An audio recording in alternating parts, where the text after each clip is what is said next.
விஸ்வகர்மா என்றால் என்ன? அந்த பெயர் எதை தாங்கி இருக்கிறது? இதை ஏன் மோடி உணரவில்லை என்றால், மோடிக்கு பதவியை தவிர வேறொன்றும் தெரியாது. RSS என்ன சொல்லுகிறதோ அதை அப்படியே செய்கிற ரிமோட் மனிதராக இருக்கிறார், இயந்திர மனிதராக இருக்கிறார். அவருக்கு சுகபோக வாழ்க்கை.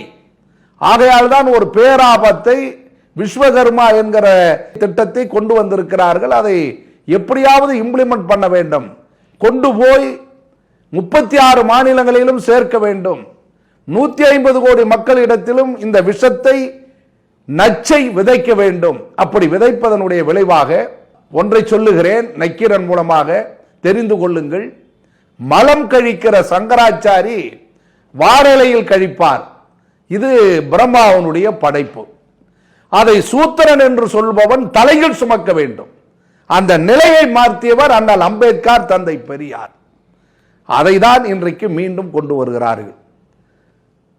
விஸ்வகர்மா கொள்கையினுடைய திட்டம் அதுதான். மலம் அள்ளினவன் மலம் அள்ள வேண்டும், அதுதான் குலத்தொழில். அதற்கு நாங்கள் கடன் தருகிறோம், பயிற்சி தருகிறேன் என்று சொல்லுகிறார். அதே போல தச்சு வேலை, மரம் என்று விறகு எரித்த, சுள்ளி எரிக்கிற, யாகம் வளர்க்கிற பார்ப்பனர் மத்தியிடம் இருந்து மரங்களை எடுத்து வீணையாக்கினான். விறகாக எரித்த அந்த மரத்தை வீணையாக்கி, இருக்கையாக்கி, பாய்மர கப்பலாக்கி, கதவணையாக ஆக்கி நாகரிகத்தை கொடுத்தான் தச்சி கலைஞர். அவனை விஸ்வகர்மா என்று ஒதுக்கி வைத்தான். வெள்ளாவி, அன்றைக்கு சோப்பு கம்பெனி கிடையாது, அன்றைக்கு வாஷிங் மிஷின் கிடையாது.